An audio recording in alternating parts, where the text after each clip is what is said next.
सियासत में कुछ भी मुमकिन है। कल अपर्णा यादव ने बीजेपी ज्वाइन किया और आज मुलायम से आशीर्वाद लेने की तस्वीर भी सामने आई है। वो तस्वीरें भी जरा आपके सामने रखेंगे हम, लेकिन उससे पहले आपको बता दें ये दल बदल की राजनीति भी अभी थम नहीं रही है। ये तस्वीर जरा आप देखिए, अपर्णा यादव मुलायम सिंह यादव से आशीर्वाद लेते हुए नजर आ रही है। कल ही वो बीजेपी में शामिल हुई, जिसके बाद अखिलेश यादव सीधे ये कह रहे थे कि अब हमारी विचारधारा यानी समाजवादी पार्टी की विचारधारा भी बीजेपी में जा रही है। हालांकि जब उनसे सवाल पूछा गया कि क्या अपर्णा यादव को रोकने की कोशिश नहीं हुई, तो उन्होंने कहा खुद मुलायम सिंह ने उन्हें रोकने की कोशिश की और कहा कि समाजवादी पार्टी में ही रहे।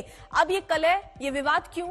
लखनऊ कैंट वो सीट जहां से अपर्णा यादव चाह रही थी टिकट मिले, लेकिन रीता बहुगुणा जोशी बीजेपी के उम्मीदवार से वो उस वक्त 2017 में हार गई थी और उसके बाद उन्होंने बीजेपी की, योगी आदित्यनाथ की, प्रधानमंत्री नरेंद्र मोदी की जमकर कई बार तारीफ की। इस बार ये जानकारी मिल रही थी कि उनको सीट नहीं मिल रही, कोई लखनऊ कैंट भी नहीं, उसके अलावा भी कोई सीट उनको नहीं दिया जा रहा है, टिकट ही नहीं मिल रहा था, जिसके बाद उन्होंने बीजेपी के साथ आना सही समझा।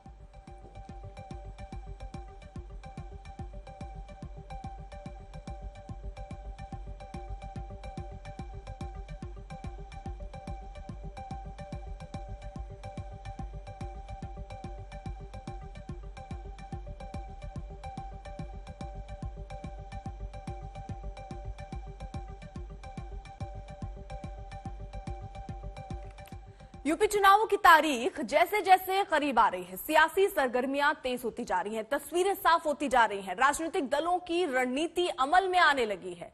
समाजवादी पार्टी ने ऐलान कर दिया कि अखिलेश यादव मैनपुरी के करहल से चुनाव लड़ेंगे। समाजवादी पार्टी के लिहाज से ये सेफ सीट मानी जाने वाली सीट कहा जाता है इसको, और एक दिन पहले ही पार्टी ने ये फैसला लिया है। दूसरी बड़ी खबर बीजेपी से जुड़ी हुई, आज पार्टी यूपी चुनाव के लिए अपने उम्मीदवारों की दूसरी लिस्ट जो है वो जारी कर सकती है। एक और अहम खबर जेपी नड्डा की, जो आज मिशन यूपी में है। बीजेपी अध्यक्ष आगरा और बरेली में अपना चुनावी अभियान चलाएंगे। आगरा में पार्टी कार्यकर्ताओं से बात करेंगे, वहीं बरेली में डोर टू डोर कैंपेन भी वो करने वाले हैं। वहीं देखिए कांग्रेस से भी जुड़ी एक बड़ी खबर, कांग्रेस के लिए भी आज का दिन बेहद अहम। पार्टी आज यूपी के लिए यूथ मैनिफेस्टो जारी करेगी और इस मौके पर प्रियंका गांधी के साथ राहुल गांधी भी मौजूद रहेंगे। अखिलेश यादव ने मैनपुरी के करहल से चुनाव लड़ने का फैसला लिया है। कई मायने में यह फैसला काफी अहम है। दरअसल समाजवादी पार्टी के लिए ये जो सीट है ये बेहद सुरक्षित मानी जाती है। अब तक यहां 7 बार समाजवादी पार्टी उम्मीदवार जीते हैं, अन्य पार्टियों का दबदबा यहां कभी नहीं रहा है। तो ये सीट 1997 में पहली बार यहां पर चुनाव हुए थे, 57 में माफ कीजिए, पहली बार यहां चुनाव हुए थे। करहल का ये सियासी गणित हम आपको समझा रहे हैं। कांग्रेस को सिर्फ एक बार 1980 में यहां से जीत मिली थी। अब तक समाजवादी पार्टी यहां से 7 बार चुनाव जीत चुकी है और यहीं से अब ताल ठोकेंगे अखिलेश यादव। इस बात का भी देखिए ये ऐलान, सोबरन सिंह यादव 2007 से 2017 तक एसपी एमएलए रहे और अब काफी गहमा गहमी के बाद कई नाम सामने आ रहे थे कि अखिलेश यादव क्या चुनाव लड़ेंगे भी, या आखिरकार लड़ेंगे तो किस सीट से लड़ेंगे, इस पर सस्पेंस बना हुआ था। लेकिन ये जो सीट है करहल की, ये बहुत ऐसी सीट मानी जा रही है जहां पर समाजवादी पार्टी की एक अच्छी पकड़ कहे तो बनी रहती है। मुलायम की कर्म स्थली इसको माना जाता है। यादव वोट सबसे ज्यादा इसी सीट पर है। सफाई से महज 4 किलोमीटर दूर है ये करहल, जहां से अखिलेश यादव इस वक्त चुनावी मैदान में उतरने वाले और पहली बार वो विधानसभा चुनाव लड़ेंगे। अब यहां देखिए कुल मतदाता 3,55,000 के करीब यहां कुल मतदाता हैं। यादव यहां पर 1,25,000 हैं, शाक्य 35,000 हैं, क्षत्रिय 30,000, दलित यहां पर 22,000, ब्राह्मण 16,000। तो ये जातीय समीकरण भी हम आपको समझा रहे हैं कि किन लिहाजों में ये जो सीट है जहां से फैसला हो सकता है अखिलेश यादव यहीं से चुनाव लड़े, वो कितनी अहम है। अखिलेश के करहल से चुनाव लड़ने को लेकर अब सियासत भी तेज हो गई। बीजेपी ने हमला बोला तो समाजवादी पार्टी पलटवार कर रही है। कहीं भी लड़ जाएंगे समाजवादी पार्टी जीत जाएगी, लेकिन सवाल यह है ये लोग जाने वाले लोग हैं। ये स्टूल लेकर के रहे, पूरे अपने कार्यकाल 4.5 साल निकाल दिया। 4.5 साल अपमानित हो रहे डिप्टी सीएम, अपमानित हो रहे। अपमानित होने वालों का कोई जवाब नहीं देंगे। श्री अखिलेश यादव जी कहते थे हमने विकास किया है, जहां विकास सबसे ज्यादा किया है, मैंने कहा वहां से अगर हिम्मत है तो चुनाव लड़ो। उन्होंने चुनाव लड़ने का मतलब साहस दिखाया। ये मुझे मतलब बहुत एक अलग प्रकार से लगा है कि हाँ उन्होंने साहस दिखाया। लेकिन कहाँ गए? मैनपुरी गए, करहल विधानसभा में गए, ऐसा मैंने सुना है। अभी मुझे मालूम नहीं है कि वो करहल लड़ेंगे कि अभी घोषणा हुई है, लेकिन उनकी हिम्मत नहीं पड़ रही थी चुनाव लड़ने की। अब वो चुनाव लड़ने के लिए गए हैं। मुझे लगता है कि इतनी करारी टक्कर वहां भारतीय जनता पार्टी देगी कि श्री अखिलेश यादव जी को समझ में आएगा साइकिल कैसे चलाए। माननीय राष्ट्रीय अध्यक्ष जी को प्रत्याशी बनाने के लिए कन्नौज के लोग लगातार मांग कर रहे थे। आजमगढ़ के लोग, जहां से सांसद हैं माननीय राष्ट्रीय अध्यक्ष जी, वहां के लोग चाह रहे थे, और मैनपुरी के लोग। तो माननीय राष्ट्रीय अध्यक्ष जी ने फैसला किया है कि मैनपुरी की करहल विधानसभा से चुनाव लड़ेंगे। ये उन्होंने दबाव में चुनाव की घोषणा की है और साफ तौर पर उन्होंने अभी प्रेस कॉन्फ्रेंस करके ये कहा था। मैं देख रहा था कि वो कह रहे थे कि मुझे आजमगढ़ की जनता जब अनुमति देगी तब हम चुनाव में जाएंगे वहां। तो इसका मतलब है कि आजमगढ़ की जनता ने उन्हें नकार दिया है और उसने अपनी अनुमति नहीं दी है। और इस बात की इन्होंने पुष्टि भी कर दी क्योंकि वहां पे पोस्टर लग गए थे कि हमारा सांसद लापता है। तो अगर अब ये मैनपुरी से चुनाव लड़ेंगे और वहां से अगर परंपरागत सीट से वो वापस वहां जीत भी जाते हैं तो इसका मतलब है कि ये आजमगढ़ की जनता को छोड़ रहे हैं। इन्होंने ये बता दिया कि आजमगढ़ की जनता से मुझे कोई लेना देना नहीं है, क्योंकि वहां की जनता आज अपने आप को कितना ठगा महसूस कर रही होगी, इसका जवाब 22 के चुनाव में अभी सब पूरी तरीके से उत्तर प्रदेश की जनता देगी समाजवादी पार्टी के मुखिया को। तो देखिए, उत्तर प्रदेश में हलचल बेहद बड़ी हुई नजर आ रही है। अपर्णा यादव, जो कि समाजवादी पार्टी की मुलायम सिंह यादव की बहू, वो समाजवादी पार्टी छोड़कर बीजेपी में आई और आज तस्वीरें कुछ ऐसी सामने आई जब वो मुलायम सिंह यादव के पास पहुंची, आशीर्वाद लेती हुई उनसे नजर आ रही हैं। हालांकि अखिलेश यादव से जब सवाल पूछा गया था तो उन्होंने कहा था कि मुलायम सिंह यादव ने रोका उनको कि आप बीजेपी में ना जाएं। बावजूद इसके वो बीजेपी में गई हैं। बीजेपी ज्वाइन करने के वक्त उन्होंने कहा कि राष्ट्रहित उनके लिए सबसे ऊपर है और कल ही वो जब ज्वाइन उन्होंने किया, आज ये तस्वीर मुलायम सिंह यादव का आशीर्वाद लेते हुए अपर्णा यादव इस वक्त तस्वीरों में नजर आ रही हैं। लेकिन अब सवाल तो ये है कि लखनऊ कैंट, वो सीट जहां से 2017 में चुनाव अपर्णा यादव ने लड़ा, जहां से वो हार गई थी, इस बार बीजेपी की तरफ से उन्हें कौन सी सीट का टिकट मिलता है?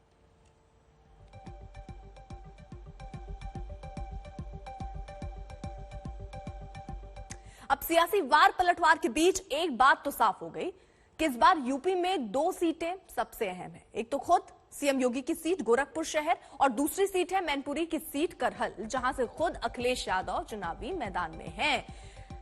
कयास लगाए जा रहे थे कि अयोध्या से लड़ेंगे योगी आदित्यनाथ, जिसके बाद गोरखपुर सदर से ऐलान होता है कि सीएम वहीं से चुनाव लड़ने वाले हैं। तब समाजवादी पार्टी ने खूब तंज कसा था।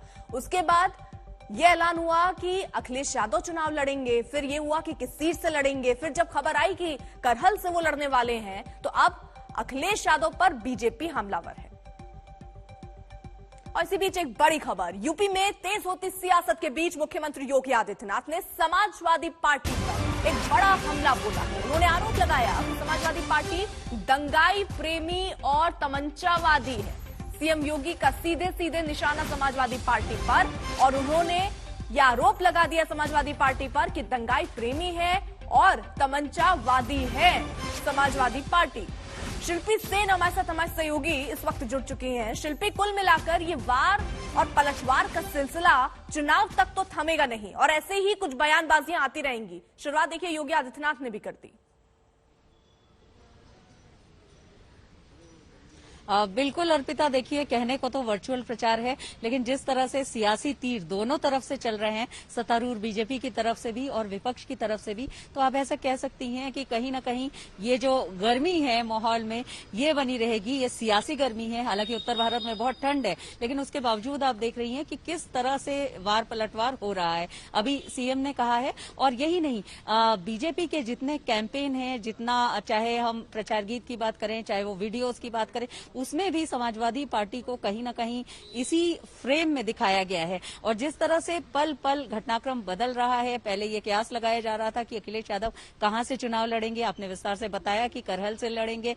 मुख्यमंत्री अपने गृह जिले की सीट से, गोरखपुर से, जहां वो सांसद जहां से पहले भी रहे हैं, वहां गोरखपुर से लड़ रहे हैं चुनाव। ऐसे में डिप्टी सीएम केशव मौर्य सिराथू कौशाम्बी से लड़ रहे हैं। तो कहीं ना कहीं मौका दोनों तरफ के लोगों के पास या नेताओं के पास है कि वो वार पलटवार करें। लेकिन इस बीच बहुत अहम घटनाक्रम उत्तर प्रदेश की सियासत में रोज रोज हो रहे हैं। आज भी कई अहम चीजें होनी है जिसके लिए सियासी दल उन पर भी नजर रहेगी। आप तमाम जानकारी आपसे लेंगे। बहरहाल बहुत बहुत शुक्रिया।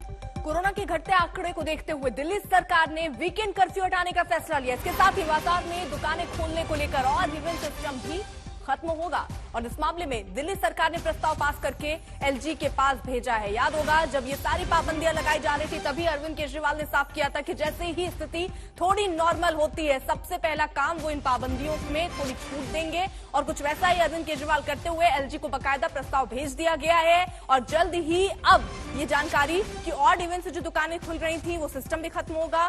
इस पूरे मामले पर प्रस्ताव भेज दिया गया। दिल्ली सरकार में वीकेंड कर्फ्यू हटाने का भी फैसला लिया गया है। यानी अब वीकेंड कर्फ्यू दिल्ली में नहीं रहेगा। केजरीवाल सरकार ने एलजी को यह प्रस्ताव भेज दिया है।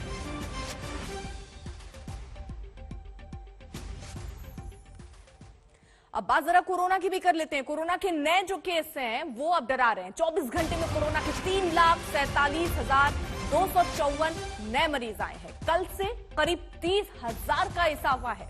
इससे एक्टिव केस की संख्या 20,18,825 पहुंच गई है। तो कल की तुलना में 30,000 मरीज ज्यादा आज आए हैं।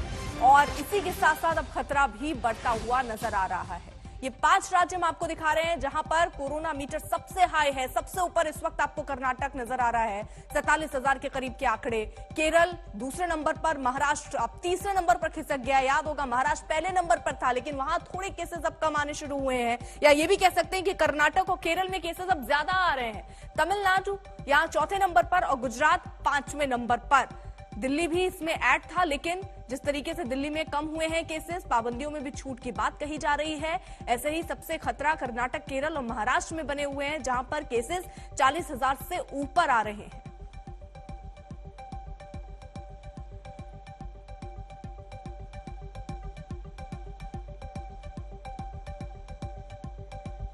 अब जरा शहरों के हिसाब से भी आपको दिखाते हैं। ये 6 वो शहर हैं जहां पर कोरोना के केसेस सबसे ज्यादा है। और सबसे टॉप पर यानी नंबर 1 पर बेंगलुरु है जहां पर 30,540 केस बेंगलुरु में सामने आए हैं। दिल्ली में 12,306 केस, त्रिवेंद्रम में 9,720, चेन्नई में 7,520, पुणे में 7,264, मुंबई में 5,708। ये आंकड़े हम आपको दिखा रहे हैं वो शहर जहां पर केसेस ज्यादा हैं। लेकिन सबसे खतरनाक अगर स्थिति कहीं बनी हुई है तो वो बेंगलुरु में जहां पर 30,000 से ज्यादा केसेस सामने आए हैं।